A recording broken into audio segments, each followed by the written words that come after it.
제가 지금 정당의 후보자로 출마를 했는데 그 정치외교학과에서는 정치 이론을 공부했어요.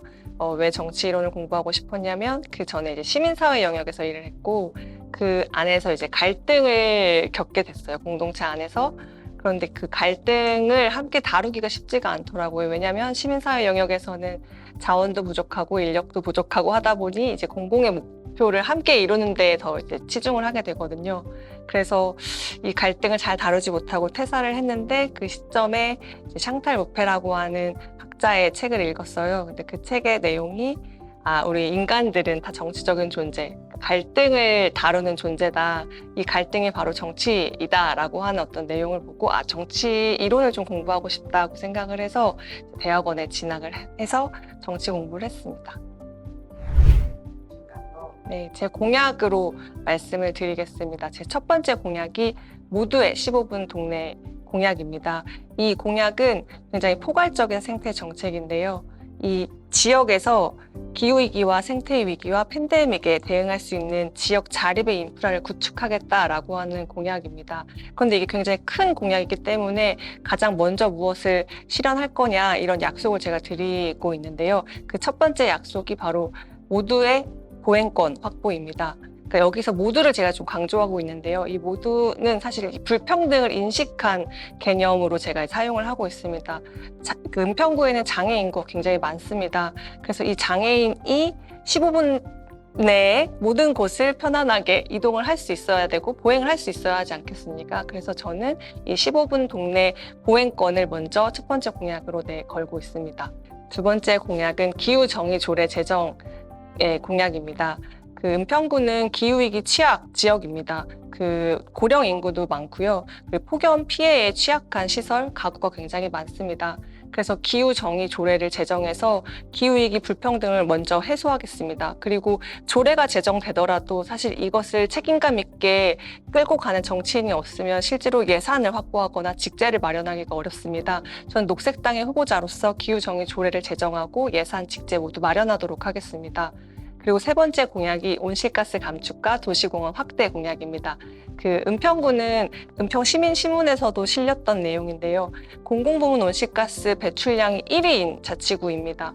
그래서 개인의 어떤 실천을 강조하는 것도 중요하지만 공공부문에서부터 에너지 효율을 높이는 일을 하고 또 탄소 흡수원인 녹지를 늘려야 합니다. 그래야 이제 기후위기에 대응이 가능하니까요. 그리고 중요한 것은 생활권 녹지를 늘리는 일입니다.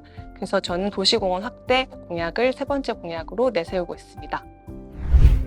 네, 저는 질문을 좀 바꿔보면 좋겠습니다. 그러니까 진보 정당이 의회에 들어가지 못하는 것은 지금 현재 거대 양당에 유리한 승자 독식의 선거제도 문제 때문입니다. 사실 우리는 다양한 정치적 입장을 가진 사람들로 구성된 사회를 살아가고 있습니다. 그런데 대의기구인 의회에는 그 비례가 깨져 있죠. 그것은 승자 독식을 하는 이 구조가 계속 유지되기 때문입니다. 그래서 저는 진보정당이 의회에 들어가는 이유를 저한테 혹은 녹색당이나 진보정당에 묻기보다는 우리가 다양한 존재이기 때문에 이게 그대로 민심 그대로 의회에 의석이 반영이 되어야 한다라는 말씀으로 대답을 드리고 싶습니다. 네, 좀 녹색당이 열악하기도 하고 또 이제 은평에 이제 녹색당이 또 열악한 게 다 이렇게 중첩이 되는데요. 근데 저는 할 수 있는 만큼 하려고 합니다. 그래서 주로는 지금 이렇게 지역에서 크게 이제 엄청 확성장치 큰 걸 쓰거나 유세 차량을 쓰거나 이러지 못하기 때문에 그 골목길을 다니면서 주민들한테 이제 눈을 마주치고 이제 명함을 드리거나 녹색당이 있다라는 것을 알려드리고 있습니다. 그런데 진짜 녹색당을 모르는 주민이 굉장히 많고요. 이제 반갑게 맞아주시는 분들, 알고 있다고 하시는 분들은 거의 전체가 10이면 한 1 정도인데요. 그냥 저는 좀 길게 보고 이 녹색당을 알리는 게 지금 이 선거에서 중요하다 이렇게 생각하면서 열심히 하고 있습니다.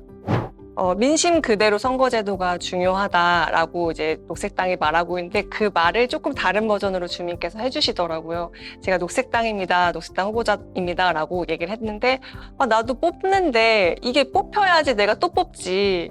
그러니까 분명히 진보정당의 지지 세력이 굉장히 약한 것은 사실이지만 분명히 진보정당을 지지하는 주민들이 있고 사람들이 있습니다. 그러니까 이 민심이 그대로 반영돼야 된다라는 것을 또 이 현장에서 느낄 수 있었던 순간이었습니다. 은평구도 기후위기의 현장입니다. 작년에 이제 여름에 봉산의 대벌레 출몰은 굉장히 전국 뉴스에 이제 이슈가 됐었는데요. 근데 이제 녹색당이라서 조금 다르게 접근하는 것은 봉산의 대벌레가 기후위기 문제 때문에 나타난 현상이다라고 이제 이야기를 하고 있습니다. 실제로 대벌레는 해충이 아니지만 언론이나 많은 사람들이 이게 징그러운 거다, 징그러운 이 이미지를 이제 해소하지 않은 채로 이제 굉장히 대대적인 방제를 하고 있는데요. 근데 근본적인 문제는 이 여름철에 너무 덥고 겨울에 너무 따뜻해서 이 개체 수가 너무 많이 늘어나서 이제 대벌레가 출몰을 한 겁니다. 그래서 근본적인 문제는 기후위기다, 지구 온난화다 이렇게 생각하고 이 문제를 풀어야 한다. 그래서 아까도 말씀드렸던 온실가스 감축을 해야 한다라고 하는 거나 탄소 흡수원인 녹지를 늘려야 한다거나 이게 중요한 현안이라고 생각을 합니다. 그리고 이제 또 두 번째는 이 현안이라는 것이 사실 뭐 화제성이나 시급성이나 이런 걸 이제 뜻하는 걸 텐데요. 저는 장애 이슈가 이제 현안이라고 이제 보고 있습니다. 그 어느 때보다 이제 장애인 이동권, 장애인 인권, 장애인 권리 예산이 전국적으로 굉장히 집중을 받고 있지 않겠습니까?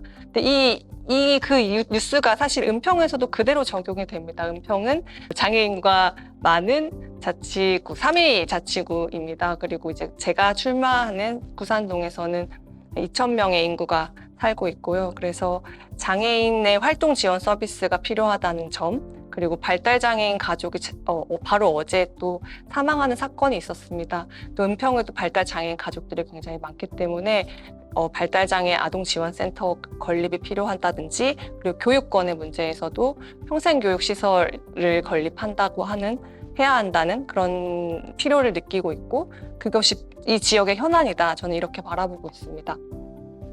네, 그 지방선거는 특히 또 지방선거 가운데 기초의원 선거는 소외될 수밖에 없습니다.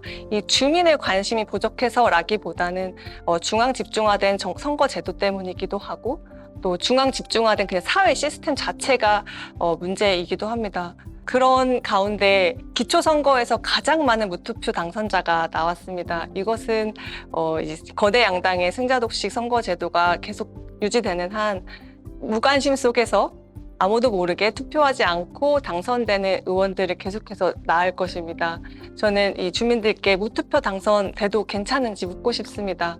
이게 거대 양당 말고 다른 진보 정당이나 다른 정당이 성장할 수 있어야지 무투표 당선이 아니라 본인이 원하는 후보자를 투표를 할 수 있습니다. 그래서 은평구에는 3개 지역구에서 6명의 의원이 무투표 당선되었습니다. 뭐 훌륭한 정치인이 뽑혔을 수도 있죠. 그러나 제가 문제 제기하는 것은 이 절차의 문제입니다. 그래서 다양한 정당이 성장하고 다양한 정치적 입장에 존중될 수 있는 그런 선거 제도와 이 정치 시스템이 만들어질 수 있도록 많은 주민들께서 관심 가져주시고 소수 정당 그리고 진보 정당 그리고 녹색당에 많은 관심 부탁드리겠습니다. 감사합니다.